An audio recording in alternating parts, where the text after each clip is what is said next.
하나님의 말씀 보도록 하겠습니다. 하나님 말씀은 이제 신약성경 사도행전 3장에 있는 말씀입니다. 사도행전 3장, 우리 페이지로 191페이지에 있습니다. 사도행전 3장에 있는 말씀 1절에서 10절까지입니다. 사도행전 3장 1절에서 10절까지 말씀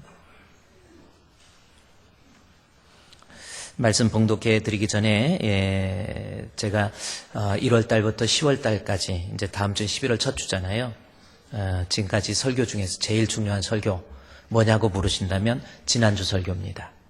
조금 어려워도 조금 교리적으로는 좀 힘든 것 같아도 사도행전 3장 1절에서 10절까지 내용을 우리가 이해하지 못하는 상태에서 신앙을 갖고 있다고 한다면 그 신앙은 구원 얻는 하나님의 은혜에 이르지 못할 수가 있습니다.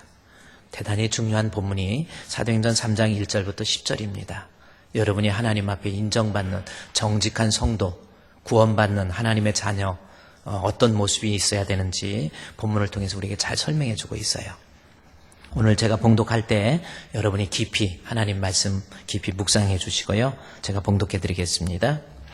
3장 1절입니다. 제9시 기도 시간에 베드로와 요한이 성전에 올라갈새 나면서 못 걷게 된 이를 사람들이 메고 오니 이는 성전에 들어가는 사람들에게 구걸하기 위하여 날마다 미문이라고 하는 성전문에 두는 자라. 그가 베드로와 요한이 성전에 들어가려 함을 보고 구걸하거늘 베드로가 요한과 더불어 주목하여 이르되 우리를 보라 하니 그가 그들에게 무엇을 얻을까 하여 바라보거늘 베드로가 이르되 은과 금은 내게 없거니와 내게 있는 이것을 내게 주노니 나사렛 예수 그리스도의 이름으로 일어나 걸으라 하고 오른손을 잡아 일으키니 발과 발목에 곧 힘을 얻고 뛰어 서서 걸으며 그들과 함께 성전으로 들어가면서 걷기도 하고 뛰기도 하며 하나님을 찬송하니 모든 백성이 그 걷는 것과 하나님을 찬송함을 보고 그가 본래 성전 비문에 앉아 구걸하던 사람인 줄 알고 그에게 일어난 일로 인하여 심히 놀라게 여기며 놀라니라. 아멘. 할렐루야. 좋으신 하나님의 은혜가 여러분과 여러분의 가정에 함께 하시기를 주의 이름으로 축원드립니다. 우리 옆에 계신 분 인사, 안녕하세요, 반갑습니다. 안녕하세요, 반갑습니다. 그래요. 한번 인사하시고. 자, 그래요. 자, 오늘 사도행전 3장 1절에서 우리 10절까지 말씀. 이 본문은 우리 인간의 실존을 이해하는데 반드시 필요한 모습이고, 그리고 죽을 수밖에 없는 죄인을 구원해 주시는 우리 주 예수 그리스도의 모습이 오늘 본문을 통해서 잘 그려져 있습니다. 그래서 여기 사도행전 3장 1절부터 이제 말씀을 좀 구체적으로 살펴보므로 오늘 말씀의 제목이 성전 미문학 안진뱅이라고 하는 지난주와 똑같은 말씀이거든요. 그런데 우리가 정말 성전 미문 앞에 앉아있는 안진뱅이라고 하는 그 실체를 우리가 이해하고 그것이 바로 나의 자화상이라는 것을 깨닫기 위해서 오늘 본문을 다시 보게 되는 겁니다. 자, 보도록 하겠습니다. 먼저 3장 1절 말씀해 보면 제9시 기도 시간에 베드로와 요한이 성전에 올라갈새 그랬죠? 오후 3시에 이제 우리 주님 배반을 했던 베드로, 그리고 예수님에 대한 믿음도 좀 연약했던 이 요한이 우리 예수님께서 디베라 바닷가에서 고기를 구워 주시고 그 다음에 제자들에게 요한의 아들 시몬아, 베드로에게 네가 날 사랑하느냐 이렇게 질문도 하시고, 그리고 이제 제자들이 보는 가운데에서 승천을 하시면서 예루살렘 떠나지 말고 기다리라는 겁니다. 그리고 성령 받으라는 거죠. 제자들은 주님 분부하신 대로 마가의 다락방에 모여서 기다리면서 기도하고, 그런 가운데 하나님 말씀이 임하죠.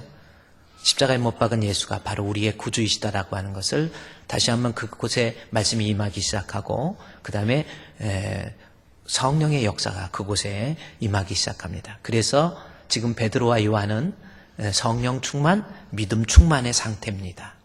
이제 과거에 그런 예수님 모른다고 했던 어린 소자 앞에서 주님을 배신했던 그런 사람이 아니에요. 순간순간 혈기 부리고, 요한은 우리의 아들이라고 그랬잖아요.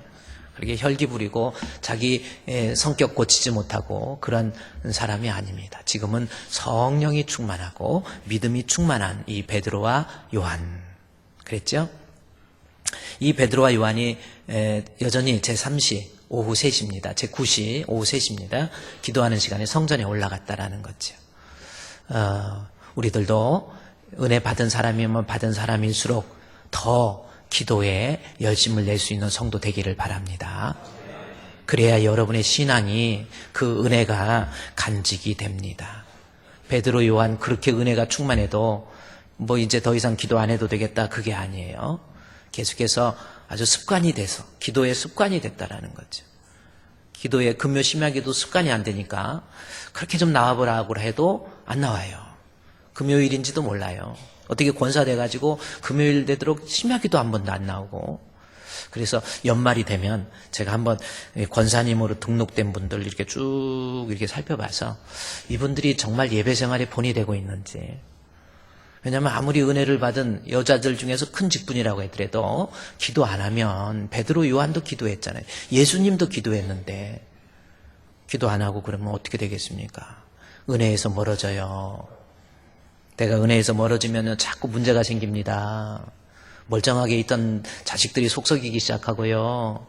막 몸이 여기저기 막 이상하기 시작하고 가정에 문제도 생기고 하나님께서 기도하라고 하는 사인이거든요.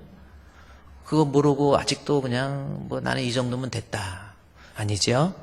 베드로 요한처럼 기도의 끈을 내려놓지 않기를 주의 이름으로 축원드립니다. 쑥스럽지만 옆에 사람한테 좀 다짐하는 의미에서 이번 주 심야기도 한번 나와봅시다. 그랬더니 너나 나와. 그러지 마시고.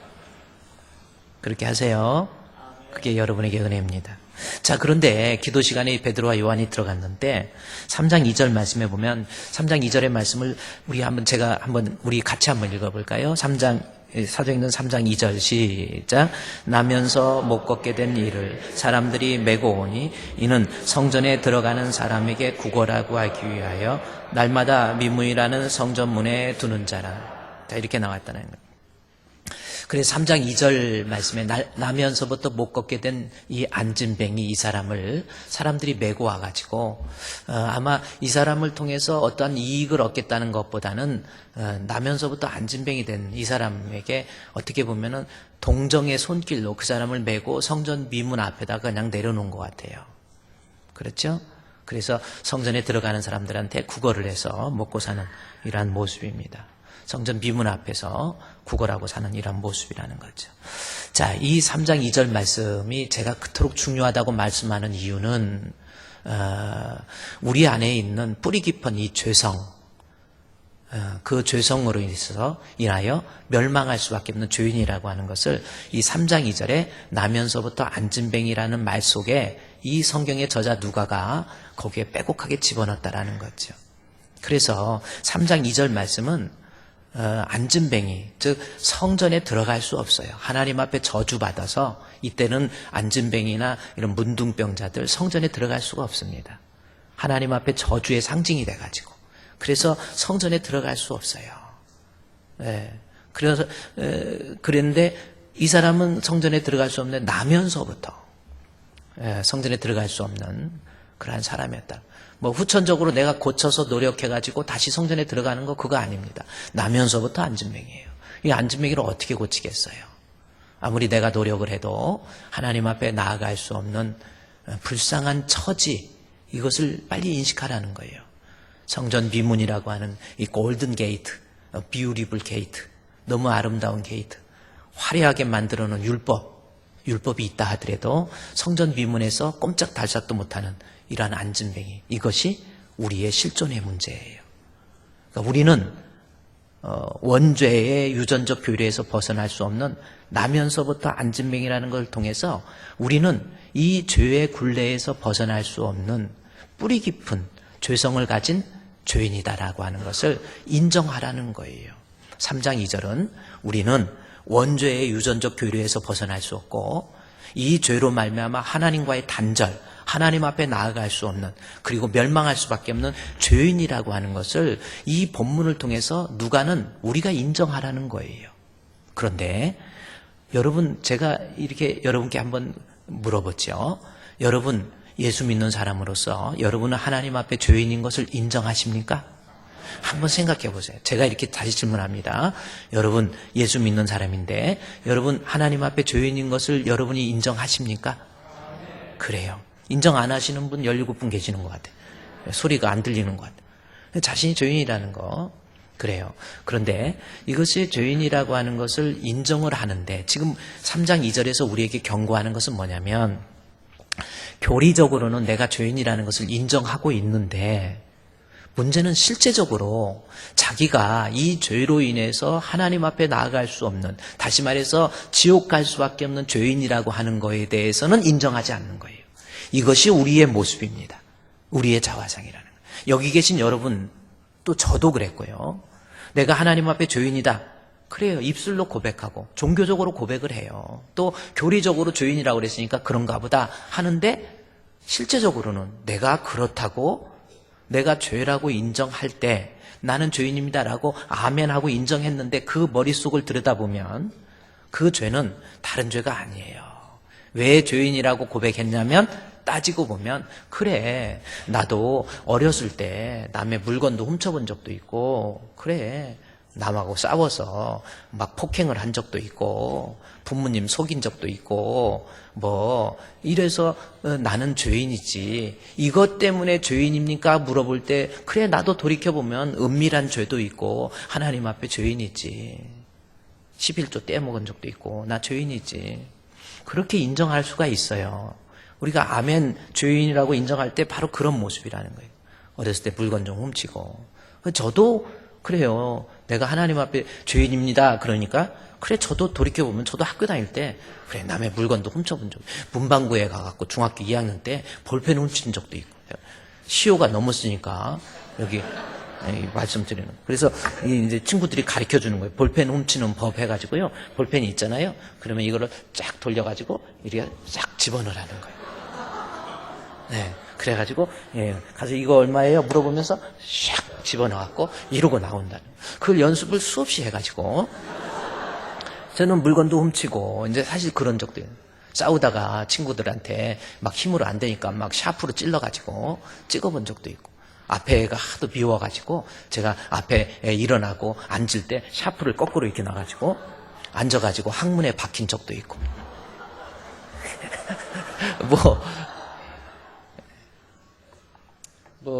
참 그런 적도 막 친구들 놀고 있는데 여자애들이 고무줄 치게 하는데 고무줄 칼로 잘라가지고 하고 나 안 시켜준다고 뭐 그런 적도 그리고 어른이 돼서도 내 마음속에 나도 남 미워하고 내가 이러면 안 되는데 목회하면서도 아유 저 사람은 왜 안 죽나 하는 이런 생각도 한 적도 있고 아유 저거 왜 그래 뭐 이런 적도 있고 그래. 그래서 난 죄인이에요. 근데 여러분도 그런다는 거예요. 내가 그런 죄를 졌어. 그런데 그렇다고 그런 죄 좀 졌다고 해서 내가 지옥을 가느냐? 그건 인정을 안 하는 거예요. 지금 거의 인정 안 하고 있는 거예요. 내가 그런 죄로 인해서 하나님 그것 때문에 지옥 가면 하나님 해도 너무하죠. 그러니까 나는 죄인이라고 하는 것을 인정하긴 하는데 하얀 죄인 착한 죄인 이것도 아니네. 그러니까 사이코패스적인 기질이 있어가지고 내가 방송에 나오는 사람처럼 막 사람을 잔인하게 죽인 적도 없고 막 이춘재처럼 막 그렇게 막 여러 사람 죽이고 막 하고 그리고 막 또 경찰 입장에서도 또 막 어떤 사람은 그냥 그렇게 고문을 했다고 그래요. 고문 나도 한 적도 없고 그러니까 나는 그렇게 저런 사람처럼 그렇게 험악한 죄인이 아니지. 내가 이거 좀 죄 졌다고 지옥 갈 만한 죄인은 아니야. 이렇게 생각하고 있다라는 겁니다. 그래서 3장 2절이 제가 3장이 중요하다는 이유가 그거예요. 지금 우리의 자화상에 있어서 하나님과 나의 관계 속에서 나는 하나님 앞에 죄인이다 라고 고백은 하지만 교리적으로는 인정하지만 실제적으로는 성경에 나와 있지 않는 죄의 개념을 스스로 가지고 있어요. 내가 지은 죄 나도 알아. 그런데 그렇다고 지옥 갈 만한 사람은 아니야. 성경에서 죄라고 하는 것은요, 성으로 인해서 나타나게 될 어떤 살인죄, 간음죄, 폭행하는 죄, 그것을 더 깊이 있게 다루지 않습니다. 성경에 있어서 죄의 개념은 원죄예요. 죄의 뿌리입니다. 그래서 이 원죄로 인해서 죽을 수밖에 없는 이 원죄, 그래서 나면서부터 죄인이라는 것은 원죄의 유전적 괴류에서 결코 벗어날 수 없으며 따라서 인간은 죄로 말미암아 지옥 갈 수밖에 없는, 멸망할 수밖에 없는 존재다라고 하는 것을 3장 2절에 나면서부터 안진뱅이 된 성전 미문에 앉은 안진뱅이 그렇게 표현하고 있다라는 겁니다. 여러분은 지금 뭐 하얀 거짓말 혹은 선한 죄인 이렇게 생각하고 있지는 않습니까? 내가 정말 하나님 앞에 이 뿌리 깊은 내 가슴속에 못 박혀 있는 이 죄성으로 말미암아 나는 지옥 갈 수밖에 없는 불쌍한 존재다라고 하는 것을 처절하게 인정하십니까? 이것이 인정되고 이것이 깨닫게 될 때 그 사람에게 하나님의 은혜가 시작되는 거예요. 이것을 깨닫지 못하고 그냥 그렇게 가잖아요? 구원의 은혜도 없습니다. 존 칼빈 종교개혁자, 유명한 우리 칼빈주의 사상을 만들었던 이 존 칼빈, 하나님 앞에 내가 죽을 수밖에 없는 죄인이라는 것을, 멸망할 수밖에 없는 죄성을 가진 존재라는 것을 뼈저리게 고백하지 않으면 그 사람에게 하나님의 은혜, 다시 말해서 구원도 없다라는 겁니다. 그러니까 이 말씀을 제가 중요하게 말씀드리는 것은 뭐냐면, 내가 죄인이라고 말로는 고백하는데 나는 지옥 갈 수밖에 없는 나약하고 연약한 죄인, 우리 예수님 아니면 도저히 해결 안 받을 수 없는 죄인, 우리 예수님 아니면 나는 천국 갈 수 없는 그러한 죄인이라고 하는 것을 사실은 인정하지 않고 있다라는 거예요. 그것이 우리의 모습이라는 겁니다. 내가 죄인이라는 것을 깨달을 때 비로소 하나님의 은혜는 시작돼요. 하나님의 구원은 시작되는 겁니다. 그 죄인이라는 건 나는 멸망할 수밖에 없는 죄인인데, 하나님으로부터 버림받은 죄인인데 하나님의 은혜로 우리 주 예수 그리스도를 믿음으로 나는 구원을 받았구나. 이것을 깨닫는 사람은 예배를 드릴 때, 찬양을 할 때, 봉사를 할 때 틀려요. 보면서 그래요. 나 같은 것을 감히 구원해 주시다니 주님 감사합니다. 그 고백의 모습이 예배로 묻어나는 거예요. 예배 드릴 때도 딱 보면 정말 하나님 앞에 나는 지옥 갈 수밖에 없는 죄인인데 주의 은혜로 나는 구원함을 받았지. 그 은혜를 깨닫고 있는 사람의 예배의 모습, 눈빛을 보세요. 눈빛이 달라요. 봉사를 해도 찬양을 해도 틀립니다. 찬양을 해도요 벌써 틀려요. 기도를 해도 벌써 틀립니다. 예배를 드리는데도 막 그냥 벌써 틀려요. 착 보면 머리끝부터 발끝까지 벌써 나는 죽을 수밖에 없는 죄인이라고 하는 그 원죄를 인정하고 그 주님 아니면 나는 구원받을 수 없었던 존재라는 것을 철저하게 인식하는 사람 틀려요. 안진뱅이 앉아서 자기가 죄인이라는 거 별로 인정하지 않고 그냥 세속적이고 물질적인 거 구하기 위해서만 사는 거예요. 그러니까 철저하게 자기는 주님의 은혜로 구원받아야 될 존재라는 것을 깨닫는 사람이 예배를 드려도 감격적으로, 기도를 해도 뜨겁게, 툭 하면 예배 빠지고 수요 예배 있는지도 모르고. 여러분 이제 좀 생각 좀 해봐야 돼요. 제가 앞으로 우리 교회에 이제 임직자들, 중직자들 뽑을 때요, 제가 항상 장로를 뽑았는데 예배 생활이 본의 안 된다. 뽑으면 안 됩니다. 어떻게 수요일도 안 나오고 심야기도도 안 나오는데 장로를 시킵니까? 왜 그러냐면 자기가 못하면 나중에 트집 잡아서 교회에 자꾸 다른 걸로 트집 잡아요. 그래서 그분을 위해서라도 장로가 되면 안 돼요. 안수집사도 마찬가지입니다. 예배 생활에 본이 되고 헌금은 11조도 못하는데 어떻게 안수집사가 되고 장로가 됩니까? 여러분 그렇지 않습니까? 우리 하나님 앞에 한평생 살면서 정직하게 살아야 돼요. 금방 왔다 가는 게 인생이에요. 이 세상 천년만년 사는 줄 아세요? 제가 심야기도 때 얘기했지만은 제가 좀 위가 불편하다고 그래갖고 어떤 한의사분이 아주 기가 막힌, 그분은 아주 침 몇 대 맞으니까 위가 편해지고요. 아주 그래요. 그래서 참 제가 위가 한 10년 넘게 위가 불편합니다. 그랬더니 목사님 제가 1.5개월 그러니까 한 달 반 만에 제가 고치겠습니다. 그러더라고요.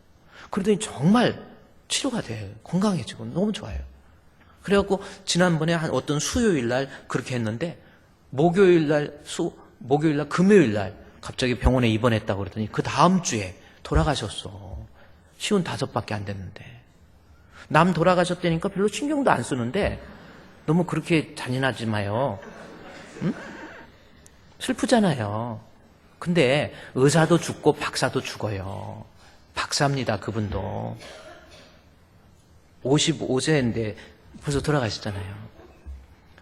한평생 살면서요, 나는 성전 미문에 앉아있는 안진뱅이처럼 아주 내 안에 뿌리 깊은 죄성으로 말미암아 나는 멸망할 수밖에 없는데 하나님께서 지극히 크신 사랑으로 우리 예수님 알게 해주시고 우리 예수님 믿게 해주셔서 나는 주님의 은혜로 구원받은 존재.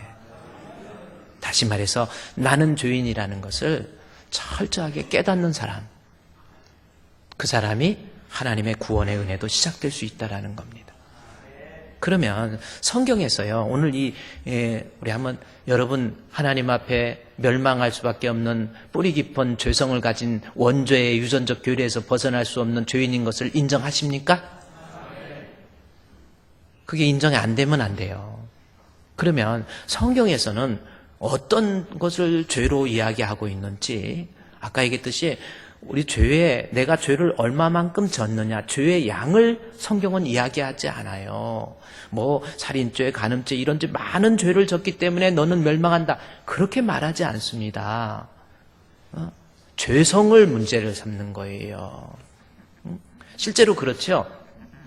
우리 정원에, 우리 주품 동산에 감나무가 있는데 감이 많이 열렸어요. 네, 그래 감이 많이 아주 익어가지고 그렇습니다. 거기 작년에 같은 경우는 별로 조금 기다렸다 먹어야 되는데 바로 따 먹어버리더라고요. 그래서 제가 올해는 거기에다가 농약 살포 해가지고, 그러면 뭐예요? 네 먹으면 죽어, 이거 비슷한 거잖아요. 그렇게 써놓을까 했더니 올해는 안 따 먹더라고요. 조금 기다렸다 따 드세요. 근데 감나무에 감이 하나 열린 거나 100개 열린 거나, 하나 열리면 감나무 아닙니까? 아니에요? 100개 열려야 감나무입니까? 우리의 죄성의 문제가 그거라는 거예요. 나는 이런 죄 저런 죄 안 졌으니까 지옥 안 갈 거야. 아니라니까요. 하나님 성경에서 말하는 죄의 개념은 원죄예요. 그렇습니다. 이 원죄. 그래서 이 교리서신에서 로마서는 16장까지 기록되어 있죠. 그런데 1장에서 6장까지의 내용을 보면 전체적으로 1장에서 6장 전체가 인간은, 모든 사람은 죄인이다. 그래서 6장 23절 마지막 절에 이 죄의 삭은 사망이요 하나님의 은혜는 영광, 그 얘기를 합니다. 죄의 삭은 사망이요. 로마서 6장 23절에 마지막 절에 그렇게 기록되어 있어요. 여러분이 한번 로마서 6장 23절 한번 가봅시다. 로마서 6장 23절 말씀에, 자, 조금 빨리 좀 띄워달라고 그랬는데 이제 띄워주니까 좀 그래서 6장 23절 한번 보십시오. 우리 앞에 봅시다. 죄의 삭은 사망이요 하나님의 은사는 그리스도 예수 우리 주 안에 있는 영생이니라. 로마서 1장에서 6장까지 죄에 대한 내용이라니까요. 얼마나 중요한 거지. 성도가 하나님의 은혜를 누리기 위해서, 구원의 은혜를 누리기 위해서, 천국 가기 위해서는 자기의 실존 이해, 내가 하나님 앞에 어떤 존재인지 자기의 아이덴티티가 정확히 파악돼야 된다는 거예요. 이렇게 살아서 움직인다고 그런 게 아닙니다. 내가 하나님 앞에 나는 어떤 존재인가? 죄인이라는 겁니다. 그리고 그 죄로 말미암아 죽어야 되고 멸망할 수밖에 없다라는 거예요. 그래서 죄의 삭은 사망이요 하나님의 은사, 우리 주 예수 그리스도 안에 있는 영생. 그렇죠? 그러니까 1장에서 6장까지 교리서신에서 전부 다 죄라고 하는 겁니다. 죽어야 된다라는 거, 멸망할 수밖에 없다라는 거죠. 그러면서 로마서 3장 23절, 6장 23절에 쓰는 저 말씀인데 3장 23절에 모든 사람이 죄를 범하였으매. 그렇죠? 아니, 모든 사람이 죄인이라는 거예요. 모든 사람이 죄를 범하였음에 하나님의 영광에 이르지 못한, 천국 못 간다라는 거예요. 그러니까 여러분 이것을 인정하라는 거예요. 나는 하얀 죄인, 조금 격이 높은 죄인 이런 거 말고 남자든 여자든 잘난 사람이건 못난 사람이건 모든 사람이 죄라는 거예요. 이것이 우리의 실존입니다. 그래서 하나님의 영광 천국 갈 수 없는 존재라는 겁니다. 그러면 이 말씀, 모든 사람이 죄를 범하여서 한 사람도 빠짐없이 의인은 없나니 하나도 없다고 그랬어요. 그러면 성경에서 말하는 죄는 어떻게 이야기하고 있습니까? 그걸 정확히 알아야죠. 성경에서는 죄를 어떻게 이야기하고 있는지, 의인은 없나니 하나도 없다고 그랬는데 한번 따져보자는 거예요. 그러면서 1장에서는, 로마서 1장에서는 세상에 있는 모든 이방인들 다 죄인이라. 로마서 2장에서는 유대인들, 율법이 있다 할지라도 유대인도 죄인이다. 그리고 3장에 가서는요, 의인은 따라서 의인은 없나니, 3장 10절에 의인은 없나니 하나도 없다. 그렇게 얘기하는 거예요. 그러면 실제로 성경에서 죄에 대해서 다 지옥 갈 수밖에 없는 죄라고 하는 것, 모든 사람이 죄인이라고 그랬는데, 그러면 이방인들을 향해서 모든 사람이 죄인이다. 그러면 도대체 무엇을 가지고 성경은 죄라고 얘기하는지 살펴보자는 겁니다. 이것은 중요하니까 우리가 성경에서 말하는 죄의 개념, 로마서 1장 앞으로 가보세요. 사도행전 다음에 로마서가 있습니다. 로마서 1장. 로마서 1장에 보면, 자, 1장 24절부터 보면요, 모든 사람이 죄인이다. 이방인들에게 로마서 1장 전체에서는 이방인들, 다시 말해서 유대인이 아닌 세상의 모든 사람들이 다 죄인이라는 겁니다. 그래서 24절에 그러므로 하나님께서 그들의 마음의 정욕대로 더러움에 내버려 두사 그들 몸을 서로 욕되게 하셨으니 하면서 이방 세상 모든 사람들이 25절에 이는 그들이 하나님의 진리를 거짓 것으로 바꾸어 피조물을 조물주보다 더 경배하고, 그렇죠. 세상 사람들 하나님을 경배하지 않습니다. 우상을 숭배하고 섬기고 그들을 찬송하고 뭐 이런 모습이에요. 이거 죄지요. 그렇죠. 여기 죄, 우상 숭배의 죄 나옵니다. 그 다음에 26절 27절 이 때문에 하나님께서 그들을 부끄러운 욕심에 내버려 두사 곧 그들의 여자들도 순리대로 쓸 것을 받고 영리로 쓰며, 영리라는 말이 나옵니다. 하나님의 질서를 반항하는 거예요. 그와 같이 남자들도 순리대로 여자 쓰기를 버리고 서로 향하여 음욕을 불릴 듯 자매 남자가 남자와 더불어 부끄러운 일을 행하며 그들을 그릇되며 상당한 보응을 그들 자신이 받았다. 여기 남자가 남자와 더불어 부끄러운 일, 동성애입니다. 성경에서 동성애의 죄도 나와요. 그래서 이방 사람들, 하나님 알지 못하는 사람들이 하나님을 섬기지 않고 이 우상을 섬기고, 또 하나 동성애의 모습입니다. 요즘 이 동성애, 어떤 사람은 인권이라고 하는 미명하에 뭐 그 사람들 동성애 인정해주자 해서 서울시청 앞에서 퀴어 축제 같은 거 할 때 막 인정을 하는 겁니다. 여러분, 이거는 하나님 성경에 와서 분명히 죄예요. 이건 뭐 죄입니다. 전부 동성애. 미국에서 또 네덜란드 같은 데 가면, 미국의 샌프란시스코 같은 데 가도요, 동성애를 인정을 해버리는 법이 통과가 돼버렸어요. 그리고 종교차별법 막 이렇게 열애하는데, 이 동성애 이게 정말 심각한 거예요. 자기들끼리 징그러워요. 보통 징그러운 게 아니에요. 막 샌프란시스코 같은 데 가면 막 남자들이 막 수염도 이렇게 있고 그러는데, 이야기하다 보면 막 여기 혀에다가 또 고리를 또 끼고 있고 막 여기 이렇게 하고 남자들끼리 어깨 이렇게 팔짱 끼고 다니고 뭐 막 길거리에서 키스하고 그래요. 그리고 자기들은 뭐 동성애 그래야 됩니다. 그래 미국에서 이제 기독교 단체에서 동성애 이럴 수 있느냐 그래가지고 했는데, 동성애들이 자기들끼리 결혼한다고 혼인신고를 하고 그다음에 주례를 목사님한테 부탁을 하는 거예요. 실제로. 그러니까 목사님이 주례를 할 수가 없죠. 성경적으로 이건 완전히 영리인데 주례를 못한다고 그랬더니 나 주례 필요 없어, 우리끼리 할 거야 해갖고 주례 없는 결혼식이 시작된 거예요. 그래서 여러분, 주례 없는 결혼식이 미국의 동성애자들부터 시작된 것이 한국에 들어간 거예요. 그래서 희한할 정도로 한국이 이 주례 없는 결혼식을 가장 많이 하는 나라가 돼버린 거예요.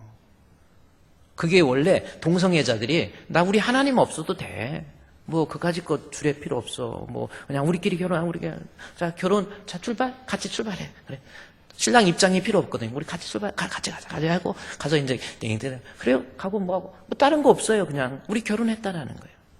그게 하나님 앞에 영리입니다. 영리. 그래서 제가 이제 미리 여러분께 말씀드리는 거는, 혹시 목사님 저 결혼하는데 저도 남자인데 제 결혼할 사람도 남자예요. 근데 목사님 주례해 주세요. 그렇게 미리 하지 말라고 그런 거예요. 절대로 주례 못합니다. 그래가지고 또 미국에서는요, 차별금지법을 통과시켜가지고 동성애자가 결혼 주례해달라 했는데 안 했다. 안 한 이유가 동성애자라서 그렇다. 그렇게 말하면 차별금지법에 걸려요. 참 희한하게 인간이. 그러니까 세상 사람들의 죄의 모습이 너무나도 뿌리 깊게 하나님 우상 숭배하지요. 그다음에 동성애 있죠. 또 하나 볼까요? 죄가 얼마나 무서운 죄들이 많은지 29절에 곧 모든 불의라고 하는 것은 아디케아에서 종교적인 죄입니다. 종교인들 가운데서도 막 죄를 짓고 그러는 거예요. 그래서 불의, 추악, 탐욕, 악의 한번 죄의 내용을 보십시오. 세상 사람들의 죄의 모습이 악의가 가득한 자요, 시기, 살인, 분쟁. 어떻게 보면 살인이 순서적으로 보면 제일 앞으로 가야 될 것 같은데 죄의 순서에 있어서 살인이 중간쯤 가 있죠. 그러니까 지금 이 성경에서는 지금 성경에서 말하는 죄의 개념이 단순하게 내가 누구를 죽였다 그것만을 죄로 말하고 있지 않다라는 것을 은근하게 이야기해 주는 거예요. 살인, 분쟁, 사기, 악독이 가득한 자, 수근수근하는 자, 비방하는 거, 여러 가지 죄의 모습, 죄의 양태를 하나님 미워하는 거예요. 능욕하는 자요, 교만한 자요, 자랑하는 자요, 악을 도모하는 자요, 부모를 거역하는 자요, 우매한 자요, 배악하는 자요, 무정한 자요, 무자비한 자. 사람 이게 세상 사람이 무정하고 정도 없고 무자비하다는 건 잔인하는 거예요. 사람이 얼마나 잔인해집니까? 사람을 죽여도 그냥 안 죽여요. 얼마나 잔인하게 죽여요. 이게 이방 세상 하나님을 모르는 사람들의 모습, 이방인들의 죄악의 모습. 그러면서 결론적으로 뭐냐면 32절에 그들이 이 같은 일을 행하는 자는 사형에 행한다. 그럼 사형이 뭔지 아세요? 하나님 앞에 사형, 이거 뭐예요? 단절이라는 뜻입니다. 하나님과의 단절. 다시 말해서 이제는 천국 갈 수 없는 이런 모습들. 이것이 죄의 여러 가지 재현상이 나와 있는 거예요.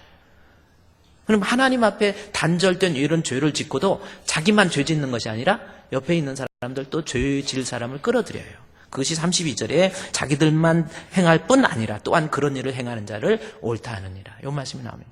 자, 그러면 제가 지금까지 여러분께 말씀드리는 것이 뭐냐면 우상 숭배하는 것, 동성애, 그다음에 살인, 불의, 추악 여러 가지 죄의 모습을 아주 다양하게 백화점에 잔식해 놓듯이 각 죄의 모습을 다 써놨어요. 자, 그러면서 이러한 죄가 사형이다. 하나님과 단절이다. 그렇게 얘기했는데 요 죄의 내용을 언급하면서 29절 한번 로마서 1장 29절을 보십시오. 곧 모든 불의, 추악 이런 죄를 얘기하면서 앞에 곧 모든 다시 말해서 다음과 같은 죄는 곧 뭐 때문에 앞에 있는 문장이 더 중요하다는 거예요. 이것 때문에 생기게 된 죄의 내용들, 죄의 재현상에 불과한 것이지 근본적인 것은 곧 앞에 있는 거예요. 이게 뭡니까? 곧이 뭔가 봤더니 곧 앞에 28절이 있잖아요. 28절 이것이 죄의 원흉이라는 겁니다. 28절 말씀해 보니까 또한 그들이 마음에 하나님 두기를 싫어하매 요 말씀이 나와요. 하나님 두기를 싫어했다. 요 말씀은 지금 로마서의 저자 바울이 어떤 것을 염두했냐면 창세기 2장 3장에 나와 있는 인간의 타락입니다. 다시 말해서 하와가 선악과를 따먹고 아담이 죄를 졌다라고 하는 그 내용이 아담이 죄를 진 것, 선악과 따먹은 것, 단순하게 하나님 하지 말라는 것을 했다. 이런 뜻이 아니라 선악과를 따먹은 사건을 본문에서는 하나님 마음에 두기를 싫어했다라는 겁니다. 하나님 마음에 두기 싫어한 게 뭐예요? 다시 말해서 나는 하나님 말씀대로 살기보다는 내 뜻, 내 마음대로 살겠다. 하나님과 같이 되겠다. 나도 하나님의 왕되심을 부인하는 이것이 인류의 원죄잖아요. 지금 이방인들에게 있는 살인이나 이런 간음이나 또 동성애나 하나님 숭배하지 않는 거나 경배하지 않는 거나 여러 다양한 죄들은 알고 보면 뿌리를 파고 들어가면 인간의 마음속에서 하나님 두기를 싫어하는 아담과 같은 죄의 원죄로 말미암아 그것이 뿌리 깊게 내 마음속에 못 박혀 있는 것이고 그 아담의 유전적 괴뢰를 벗어날 수 없는 인간이 저지르게 되는 모든 죄악적 다양성을 설명하고 있는 거예요. 그래서 지금 결국 강조하는 게 뭐예요? 살인이나 간음이나 그거 중요한 게 아니고 내 안에 하나님께서 단죄할 수밖에 없는, 하나님 앞에 지옥 갈 수밖에 없는 죄인이 되는 가장 중요한 원인은 내 안에 있는 하나님 두기를 싫어하는 원죄. 이것을 성경은 죄로 이야기하고 그 죄 때문에 사형에 행하는 거예요.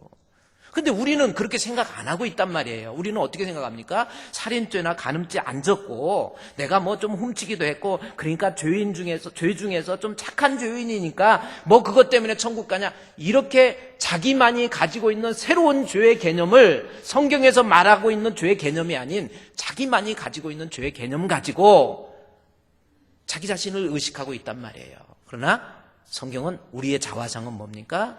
나면서부터 죄의 굴레를 벗어날 수 없는 죄성을 가지고 있는, 그래서 하나님 앞에 단절될 수밖에 없는, 멸망할 수밖에 없는, 지옥 갈 수밖에 없는 죄인이라는 것을 성경은 계속해서 이야기하고 있다는 겁니다. 그러면서 1장에서는 세상에 예수를, 하나님을 알지 못하는 이방인들이 죄성으로 말미암아 죄의 다양성이 나타나게 됐다는 건데, 2장에 가서는 또 유대인들이 죄인이라는 것을 이야기하고 있어요. 로마서 2장 교리서신에서 유대인, 로마서 2장 9절 말씀에 보면은 악을 행하는 각 사람에게 환난과 공고가 있으리니 먼저는 유대인이요 그리고 헬라인이다 해서 이제 유대인도, 헬라인은 이방인이, 1장에서는 헬라인 이방인들이 하나님 앞에 죄인인데 그 죄를 알고 보면 뿌리 깊은 죄성으로 말미암아 하나님 앞에 멸망받을 수밖에 없는, 사형당할 수밖에 없는 죄인이다 이야기하니까, 로마서 2장에서는 유대인들이 모든 사람이 죄인이라니까 내가 왜 죄인이냐, 나 죄인 아니라는 거예요. 왜? 우리에게는 하나님의 율법이 있고 나는 율법을 지키면서 살았다라는 겁니다. 그래서 본문의 말씀에 보면 이 2장에 보십시오. 2장 12절에 유대인들이 죄인이 아니라고 스스로 항변하는 이유가 뭐냐면, 무릇 율법이 없이 범죄한 자 해서 율법 이야기가 막 나오죠. 그들은 율법 없이 망하고 율법으로 인고 범죄한 자는 율법으로 말미암아 심판을 받으리라. 13절에 하나님 앞에서 율법을 듣는 자 의인이 아니요 오직 율법을 행하는 자야 의롭다 하시면 얻는다. 14절에서 율법 없이 이방인을 본성으로 해서 계속해서 율법을 강조해요. 다시 말해서 모든 사람이 죄인이라고 그러니까 이방인들, 세상 사람들은 죄의 뿌리, 죄성으로 인해서 이런 죄가 있다 그러니까 유대인들이 반발해요. 우리는 내가 왜 죄인이느냐, 나는 하나님 믿고 있고 하나님이 주신 말씀대로 내가 율법을 지키면서 살았는데 뭐가 죄인이냐, 내가 저 사람들 이방인들과 같은 줄 아느냐, 아유 나는 저런 죄 안 져, 그리고 판단하고 정죄하는 거예요. 그것이 2장 1절 보십시오. 유대인들의 특징이 2장 1절에 그러므로 남을 판단하는, 그래서 판단이 나온 거예요. 판단하는 사람은 누구를 막론하고 내가 핑계하지 못할 것은 남을 판단하는 그것으로 내가 정죄, 여기 판단 정죄 나오죠. 나는 하나님 믿어, 나는 나름대로 율법대로 바리새인적 개념을 가지고 내가 율법대로 금식도 하고 기도도 하고 내가 율법대로 선을 베풀기도 하고 나는 이웃을 해하지도 않았고 부모 공경하지도 않아, 나는 율법이 있으니까 나는 죄인 아니야, 그렇게 하는 거예요. 그러면서 그럼에도 불구하고 계속해서 하나님께서 선지자를 통해서 하나님 앞에 너희가 죄인이다 그러니까 고집은 고집대로 엄청 세요. 내가 왜 죄인입니까? 그것이 2장 5절 말씀이에요.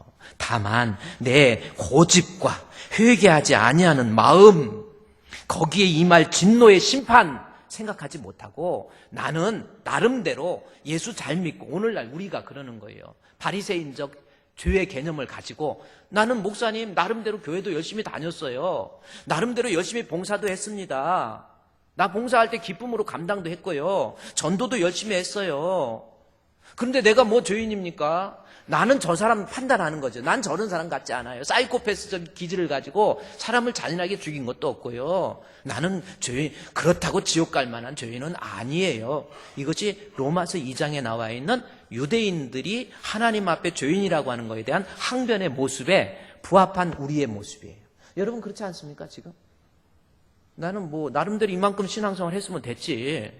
뭐 11시 예배도 이것도 집에서 원래 주일날은 좀 늦게까지 자야 되는데 나 나름대로 힘들어도 예배 드리고 이렇게 하고 있고요. 그리고 열심히 찬양도 부르고 봉사도 하고 나 이랬는데 내가 그리고 스스로 다른 사람 판단해요. 그리고 고집을 내세요. 이것이 로마서 2장입니다. 그래서 로마서 3장에 가서는 다시 강조하는 거예요. 3장 9절 말씀에 유대인이든 헬라인이든 9절 그러면 어떠하냐? 우리는 나으냐? 결코 그래. 유대인들 우리는 나으냐? 여러분은 낫습니까? 교회 안 다니는 사람들이 죄인이라고 하는 거에 대해서 여러분 인정하고 나 자신은 나는 나름대로 교회도 다니고 예수도 믿는다고 그러고 그러는데 나는 죄인 아니냐는 거예요. 지금 아니라는 겁니다. 하나님 앞에서 죄의 개념에 비추어 보면 9절에 우리는 나으냐? 결코 아니라. 유대인이나 헬라인이나 다 죄 아래에 있다라는 거죠. 유대인 헬라인 할 것 모든 사람이 죄를 범하였다라는 거예요. 성경은 더 극단적으로 이야기하죠. 10절 기록된 바 구약에서부터 의인은 없나니 하나도 없다라는 겁니다. 그래서 유대인들이 자기가 율법이 있는데 내가 무슨 죄이냐고 항변하니까 3장에 가서 아니야. 유대인이든 헬라인이든 모든 사람은 죄인이야. 하나님 관점의 죄의 내용을 보면 하나님의 관점에서 죄를 보면 모두가 다 죄인이라는 겁니다. 그러면서 유대인이 항변하니까 10절에 의인은 없나니 하나도 없다 그러면서 깨닫는 자도 없고 하나님을 찾는 자도 없어요. 유대인들의 모습을 깨닫지도 못하고 하나님 찾지도 못하고 아직도 하나님 못 깨닫는 거예요. 아직도 예수님 못 믿잖아요. 유대인들 지금도 유대교회 사람들. 그러면서도 자기는 하나님 앞에 죄인 아니라고 그러는 거예요. 오늘날 교회 다니면서도 예수에 대한 확실한 믿음이 없으면서도 나는 죄에 대해서 그렇게 생각 안 해요. 깨닫는 자도 없고 그 다음에 다 치우쳐서 무익하게 자기는 열정적으로 종교생활을 한다고 하지만은 무익하고 선을 행하는 자도 없고 하나도 없다라는 거예요. 목구멍은 열린 무덤, 혀로는 속임수. 알고 보면 교회 안에서 포장되어서 그렇지 하나님 앞에 그 마음속에 허사와 계율로 가득 차 있고 죄악의 모습으로 가득 차 있는 우리의 실존을 본문에서 계속 설명해 주고 있는 거예요. 예수 믿는다고 그랬지만 율법이 있다고 했지만 알고 보면 마음속 깊은 곳에 다 혀로는 속이고 입술에는 독사의 독이 있고 저주와 악독이 가득하고 이런 모습이잖아요. 저주와 악독이 가득하고 그 발은 피 흘리는데 빠르고 파멸과 고생이 평강의 길도 알지 못하고 이게 우리의 모습이라는 거예요. 예수 믿는다고 그러면서 진짜 마음에 평강이 있습니까? 여러분 한번 물어보세요. 한번 생각해 보세요. 마음의 평강이 그 평강은 뭐냐면 에이레네라고 하는 건데 죄 속죄함에서 오는 평강이에요. 그리고 우리 찬송가에도 나 속죄함을 얻은 후 한없는 기쁨을 다 헤아릴 수 없어서 늘 찬송합니다. 정말 마음의 평강이 있습니까? 교회 다니면서도 늘 불안해하고 답답해하고 뭔가가 그냥 가슴이 꽉 이거요, 유대인의 모습이라는 거, 자신이 아직 죄인이라는 거 생각 못해요. 평강도 없으면서도. 그러면서 유대인들이 알고 보면 18절 말씀에 그들의 눈앞에 하나님을 두려워함이 없느니라 라고 하는, 여기서 하나님 두려워함이 없다는 건 뭐예요? 하나님 경외하는 마음. 하나님 두려워하는 마음이 없으면서 나는 율법이 있다. 하나님 두려워하는 마음이 없으니까 여기에서부터 모든 죄악이 나온 거예요. 그래서 이것은 창세기에 나와 있는 원죄의 모습. 아까 이방인들에게는 그 마음에 하나님 두기를 싫어했다고 그랬죠? 유대인들은 하나님 율법이 있다고 그러면서 마음속에서 실제로 하나님 두려워하는 마음은 없는 거예요. 그래서 이 본문에 대해서 칼빈은 뭐라고 해석을 하냐면 우리 마음의 사악한 죄로부터 나를 붙들어 매는 줄이 하나님 경외하는 마음이라는 거예요. 그러니까 내 마음속에서 하나님 경외하는 마음이 없어요, 없어. 그러면서 사실은 위선적으로 은밀하게 지는 죄를 지면서도 교회 와서는 찬송 잘해요. 하나님 앞에 내려놓을 것 욕심 때문에 내려놓지 못하고 하나님 앞에 드려야 될 것도 드리지 못하고 어떤 분은 11조의 내용 때문에 막 하면서 와서 교회 와서는 또 찬양도 하고 기도도 하고 찬양도 해요. 봉사도 합니다. 그거 끊임없이 문제는 뭐냐? 하나님 경외하는 마음이 없는 거예요. 인간의 사악함에 이 굴레를 주는 하나님 경외하는 마음. 그게 없으니까 사실은 교회는 다니지만 죄인의 모습이라고 하는 겁니다. 그래서 로마서에서 계속 강조하는 것은 율법이 있던지 없던지 3장 19절부터 율법 또 나와요. 율법 아래에 있는 자, 율법이 이로 말미암아 심판 20절에서 율법의 행위로 의롭다함을 얻을 육체가 없고 21절에도 율법 위에 이것은요 이방인이 아닌 유대인인데 오늘날 우리의 모습이에요. 우리는 나름대로 나 교회에 세례도 받았고 나 예수를 믿는다고 그래서 나도 하나님 앞에 고백도 했고 뭐 이러는데 나는 죄인 아니다. 지옥 갈 죄인이다. 아직 인식 못하고 깨닫지 못하는 거예요. 아직 깨닫지 못하는 내가 죄인이다. 나는 원죄의 유전적 교류에서 벗어날 수 없는 아주 뿌리 깊은 죄성을 가진 존재. 따라서 우리 예수님 아니면 우리 주님의 은혜 아니면 나는 이 지옥에서 헤어나올 수 없는 죄인이라는 것을 깨닫고 인식하는 것이 하나님의 은혜의 시작이라니까요. 자기의 삶의 모습을 보고 선한 죄에 졌다고 해서 내가 지옥 갈 만큼 심각하다 이렇게 생각을 못한단 말이에요. 이건 죄의 결과에 불과한 것이지 알고 보면 내 마음속에 있는 죄성이 문제이고 성경은 이 죄성으로 말미암아 아담의 원죄의 유전적 교류에서 벗어날 수 없는 내 마음속에 있는 뿌리 깊은 죄성 안 미워하려고 해도 그냥 미워할 수밖에 없고 욕심 안 부리려고 해도 욕심 부리는 거 욕심 좀 절제했다고 인격적으로 노력하고 훈련해서 내가 지을 죄 안 졌다고 죄인 아닌 게 아니란 말이에요. 우리는 다 하나님 앞에 죄인 그로 인해서 주님 은혜 아니면 구원받을 수 없는 죄인이라는 거예요. 이것을 깨달을 수 있는 우리 성도 되시기를 주의 이름으로 축원드립니다.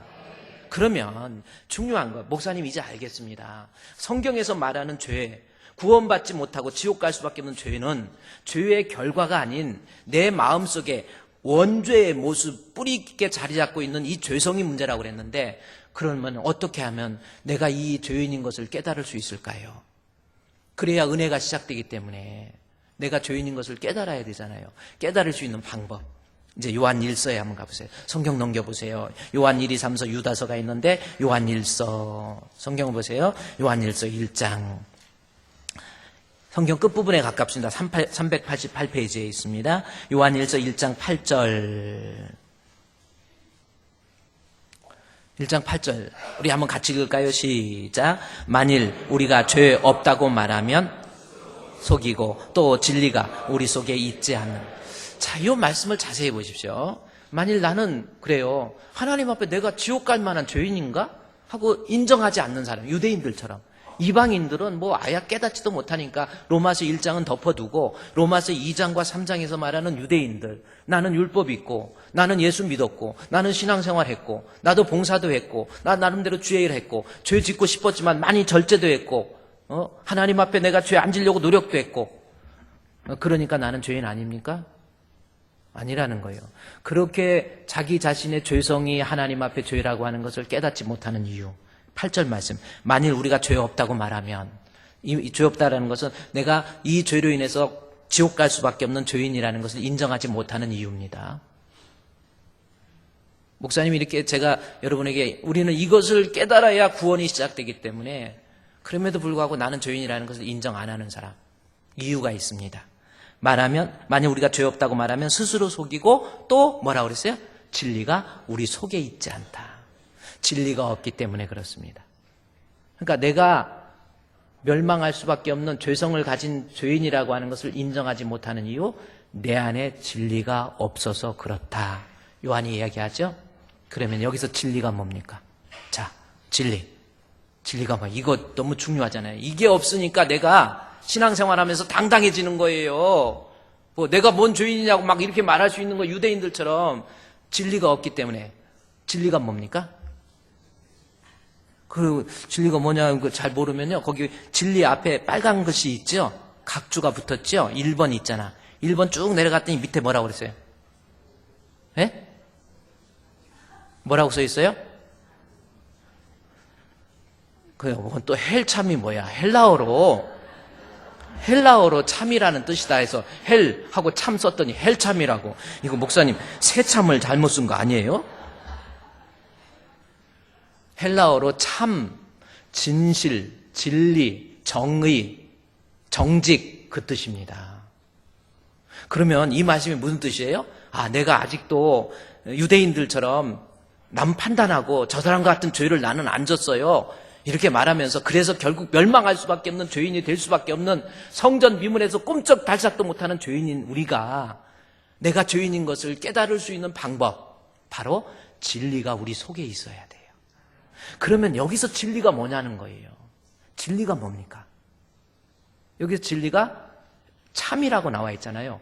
요 말씀을 기록할 때 시편 51편에서 다윗은 이야기합니다. 이거 진리가 뭔지. 시편 51편 6절 말씀에서 보면은 시편 51편 6절에서 다윗이 고백을 하기를 하나님 앞에서의 나는 원래부터 죄인이다. 보소서. 보소서. 이건 너무 중요한, 이걸 정확히 알으라는 거예요. 보소서. 주께서 중심이 진실함을 원하시오니. 다윗이 우리아의 아내를 범하고 난 다음에 보소서. 중심이 진실함을 주님은 원하오니. 내게 지혜, 진리, 지혜를 은밀히 가르치소서. 자, 다윗이 우리아의 아내를 범하고 왕으로서 그 정도는 있을 수 있다 생각을 한 거예요. 아니, 자기 첩을 데려오는, 내 아들 솔로몬은 한 400명, 500명 되는 첩이 있으니까. 이때는 생각 안 했겠지만. 어쨌든, 왕으로서 여인 하나 취하는 게 뭐가 되겠는가, 이렇게 생각을 했어요. 그러다가 죄의 지적을 받고 다윗이 고백한 주께서 중심이 진실함을 원하오니 나에게 지혜를 은밀히 가. 그러면서 그 중심이 뭔가 봤더니 시편 51편 10절 말씀에 보면 정확히 나와 있습니다. 여기서 중심이 진실함이라고 하는 것이 10절 말씀에서는 뭐라고 그랬어요? 시편 51편 10절 말씀에 그 중심의 진실함을 원하오니 하는데 그 진실함이 하나님이여 내 속에 무슨 마음? 정한 마음. 이제 진리, 참, 진실이라는 것이 정한 마음이구나, 깨끗한 마음이구나, 이렇게 생각할 수 있습니다. 그런데 정한 마음을 창조하시고 내 안에 뭐예요? 정직한 영, 정확히 나와 있죠. 정직한 영으로 나를 새롭게 해야. 내가 죄인인 것을 자각하는 것 아닙니까, 하나님? 내가 하나님 앞에 멸망할 수밖에 없는 죄인이라는 것이 내 안에 정직한 영, 다시 말해서 성령이에요. 성령의 충만함을 받으니까 이것이 하나님 앞에 내 속에 뿌리 깊이 잡고 있는 죄성으로 말미암아 내가 우리아의 아내를 범했구나. 하나님 잘못했습니다. 용서해 주시옵소서.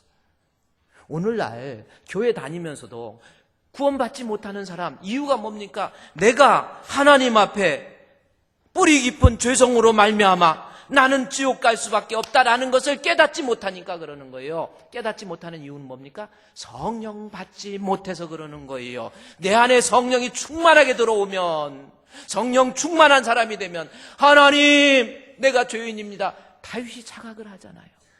그것도 내가 모태에서 죄 중에서 잉태하여 싸우니, 그 뭡니까? 원죄를 인정하잖아요. 여지껏 다윗이 몰랐던 원죄가 성령이 들어오니까 하나님 잘못됐습니다. 이것이 하나님 앞에 모태에서부터 죄 중에서 나를 잉태해 싸우니 내 안에 주의 성령 더 충만하게 해주시고 정직한 영을 새롭게 하소서 그러잖아요. 성령이 들어와서 성령이 충만해야 이것이 하나님 앞에 죄인이고 이것이 하나님 앞에 멸망할 수밖에 없다는 것을 깨닫게 됐다라는 거예요. 그래서 요한 1서에서 만일 우리가 죄 없다고 지금 교회 다니면서 내가 지옥 가는 죄인이라 인정하지 못하는 이유 뭡니까? 성령 충만하게 받지 못하니까. 노진국 목사님이라고 계세요. 그분은 소아마비세요. 소아마비신데 한국에서 이제 공부를 하시다가 미국으로 유학 가서 공부도 많이 하시고 대단한 분이 노진준 목사님이십니다. 이 노진준 목사님이 고등학교 3학년 때 교회를 다니면서 은혜를 받고 예수 믿게 됐어요. 불편한 몸 이끌고 교회 다니다가 은혜 받고 그래서 내가 하나님 앞에 나는 죄인이구나. 내가 하나님 앞에 구원받지 못할 죄인이구나. 우리 주 예수 그리스도의 은혜 아니면 나는 구원받을 수 없네. 이걸 깨닫고 그것을 깨닫고 나니까 자기의 아버지가 보인 거예요. 아버지 교회 나갑시다 그랬더니 야 내가 왜 교회 나가냐? 그래. 아버지는 죄인이세요. 그랬더니 내가 무슨 죄냐고 화를 내면서 내가 무슨 살인죄를 했니 간음죄를 했니 내가 죄라고 한다면 니들 키우느라고 고생한 죄밖에 없어. 나 교회 안 나가. 이랬어요. 노진준 목사님의 아버지가. 그러면서 나는 죄인이 아니라. 그래서 이 아들 노 목사님이 이걸 어떻게 이분이 죄인인 것을, 아버지가 죄인인 것을 인정하게 할까 해가지고, 아버지 그렇게 죄가 없어요? 아버지 나 초등학교 때 아버지 나 몇 대 때렸잖아요. 그것도 죄잖아요. 그렇게 하고, 아버지 술 먹고 와서 어머니 괴롭힌 적도 있잖아요. 그것도 죄잖아요. 몇 가지 얘기해봐야 안 먹히는 거예요. 내가 무슨 죄인이라. 그래가지고 세월이 흘러서 이 아들이 미국으로 갑니다. 공부하고 목사가 됐어요. 아들이 목사 됐는데 그래도 교회는 한번 가봐야지 해가지고 교회 가가지고 하나님 말씀 듣는데 눈물이 나기 시작하고, 말씀 듣는데 그 안에 성령이 충만함이 내려오니까 떼글떼글 굴르면서, 하나님 나는 죄인으로서이다. 주여 나는 죽을 수밖에 없는 죄인이네요. 이걸 깨닫고, 그래요. 뭐 아들이 별말 해도 죄를 몰랐는데 내 마음에 성령이 들어오니까 내가 죄인인 것을 인식하는 거예요. 죄인인 것을 깨닫는 거예요. 아직도 교회 다니면서도 아주 떳떳합니다. 나는 그런 죄, 그런 험한 죄 안 졌어. 그리고 나름대로 교회 열심히 해. 이것이 유대인의 모습이고 바리새인의 모습이에요. 아직도 자신의 자화상을 이해하지 못하는, 멸망할 수밖에 없는 죄인이란 말이에요. 성령 충만하게 받아서 나는 하나님 앞에 멸망할 수밖에 없는 죄인이네요. 이것을 깨닫는 사람. 우리 한국의 교회사에 보면요, 여기 김익두 목사님, 여러분 이분 대단하시면 1800년도에 태어나신 분인데, 아주 저 김익두 목사님, 저분이요 머리도 얼마나 좋아해요. 그때는 고종 황제고 뭐 과거 시험도 하고 막 공부도 하던데, 과거 시험에도 낙방하고 뭐 하고 그랬는데, 아버지가 일찍 돌아가시고 난 다음에 깡패가 돼버렸어요. 막 덩치가 이만합니다. 막 주먹도 센 사람, 막 소뚜껑 같은 주먹 하고 막 웬만하면 빼앗고 때리고 싸우고 깡패되고 술 먹고 주정뱅이 부리다가 1900년도에 수알렌 선교사라고 미국 선교사가 계시는데, 그 선교사가 설교하는데, 그때 설교 제목이 뭐냐면 영생이었어요. 그 영생이라는 설교를 듣고 김익두 목사가 그냥 꼬꾸라지는 거예요. 내가 하나님 앞에 죄인이구나. 나는 몰라. 나는 주먹 쓰고 뭐하고 하면서도 한 번도 죄의식이 없었는데 내가 하나님 앞에 죄인이구나.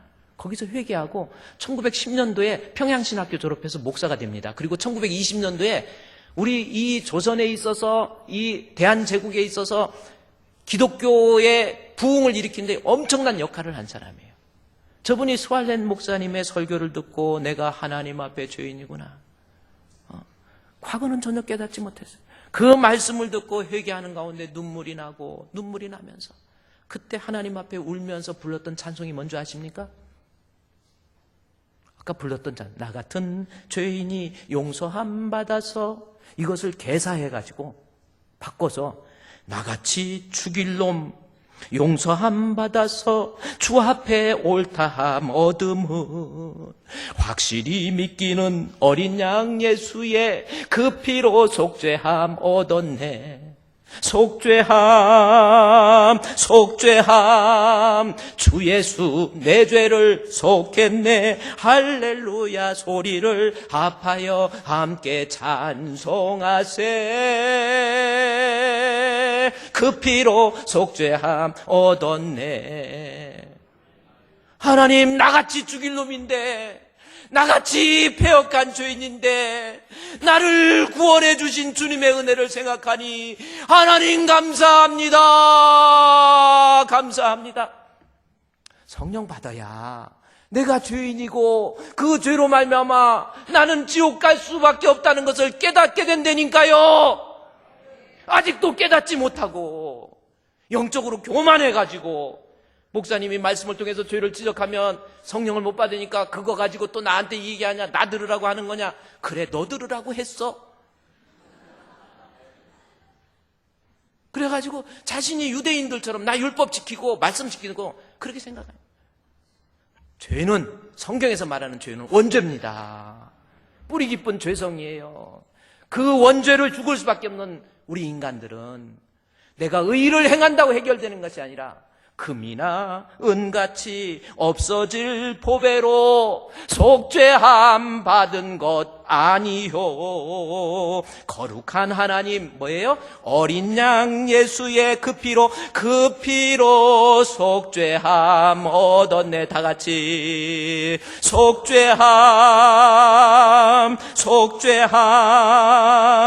주 예수 내 죄를 속했네. 할렐루야 소리를 합하여 함께 찬송하세. 그 피로 속죄함 얻었네. 아멘. 우리 다 일어납시다. 하나님 앞에, 하나님, 나는 아직도 죄인이라는 것을 인식하지 못하고 깨닫지 못한 사람 아닙니까? 유대인들처럼 나도 하나님 앞에 선을 행했다고 자랑하고 있지는 않습니까? 나는 멸망할 수밖에 없는 죄인인데도 깨닫지 못했던 것 하나님 용서해 주시고 성령 충만해서 이제부터 예수 믿음으로 거룩함을 얻을 수 있는 저희들 되게 주시옵소서. 깨닫지 못했던 자신의 자화성을 놓고 이 시간에 다 같이 하나님 앞에 동성으로 기도하겠습니다. 하나님이여 주여, 아직도 죄인인 것을 말로는 고백하지만 교리적으로는 인정하지만 깨닫지 못했던 나의 모습이 아닙니까? 성전 미문 앞에서 꼼짝달싹도 하지 못하면서 하나님과 단절된 상태가 되어 있으면서도 의식하지 못하고 인식하지 못한 저희들의 모습이 아닙니까? 주님의 은혜 아니면, 우리 주 예수 그리스도의 은혜가 아니면 우리는 구원받을 수 없는 존재이지요. 주여,